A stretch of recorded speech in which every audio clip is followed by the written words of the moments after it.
अधिपति भगवान हनुमान जी महाराज ही है। इनको पूजने से आपको अन्य किसी देवता को पूजने की आवश्यकता नहीं, क्योंकि इन्हें पूजने से स्वयं नारायण भगवान श्री राम के रूप में दौड़े चले आते हैं। हनुमान जी तो स्वयं महादेव का अवतार ही है। हनुमान चालीसा के एक एक शब्द में मनुष्य के जीवन का पूरा सार छुपा हुआ है।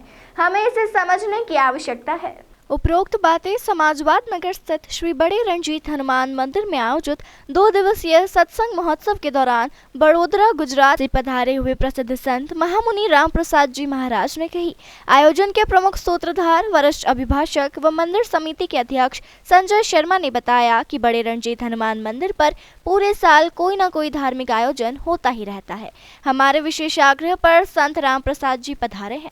प्रवचन के समापन अवसर पर गुरुवार को संत श्री ने हनुमान चालीसा के प्रत्येक छंद के प्रत्येक शब्द का व्यापक वर्णन करते हुए बताया कि हनुमान चालीसा के एक एक शब्द में मनुष्य के जीवन का सार छुपा हुआ है। मनुष्य को किस वक्त क्या करना चाहिए, क्या नहीं करना चाहिए, किन बातों का ध्यान रखना चाहिए, मनुष्य का आचरण किस तरह का होना चाहिए, कहाँ और किस वक्त उसे क्या व्यवहार करना चाहिए आदि सहित अनेक बातें स्पष्ट तौर पर उसमें अंकित है। जरूरत है हमें समझने की। जिसने हनुमान चालीसा को समझ लिया उसका उद्धार निश्चित है।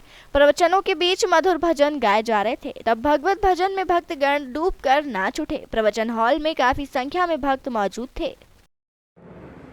और वो मेना पर्वत क्या है? सोने का पर्वत। क्या है?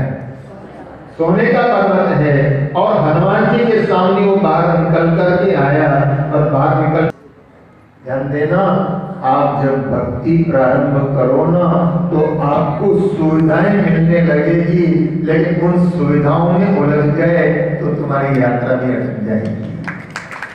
यात्रा भी अटक जाएगी। और हनुमान जी जैसे सदगुरु से जरा सीख लेना। हनुमान जी महाराज ने क्या किया? वो जो सोने का पर्वत बाहर निकल करके आया, हनुमान जी ने सोचा मैं तो राम का कार्य करने जा रहा हूं, भगवती सीता का दर्शन करने जा रहा हूं, और ये सोने का पर्वत कहां आ गया?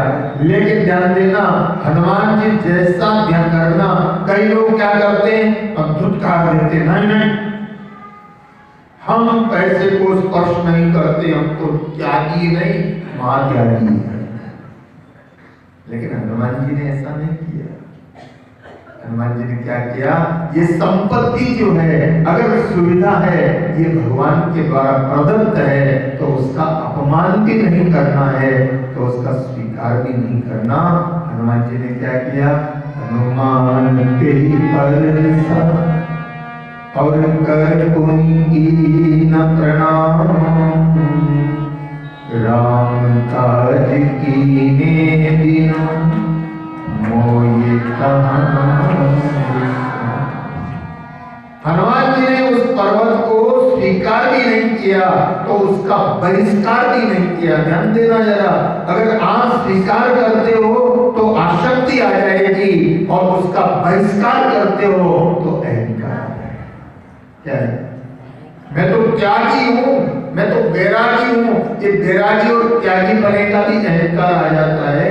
लेकिन हनुमान जी से जरा सीखना, उन्होंने स्वीकार भी नहीं किया और उसका तिरस्कार भी नहीं किया, उसका आदर किया। क्या किया? और जब आपके मन में भी सबको प्रणाम करने की इच्छा हो जाए, समझना हनुमान जी का ज्ञान जीवन में हो जाता है। सबको प्रणाम करने की आ जाए। और आप देखिए कि हनुमान जी महाराज ने प्रेरणा, हनुमान जी महाराज से ही प्रेरणा प्राप्त करके गोस्वामी तुलसीदास जी को रामायण लिखने की प्रेरणा देने वाले कौन? बोलो ना, हनुमान जी महाराज। और उन बाबा जी ने भी रामायण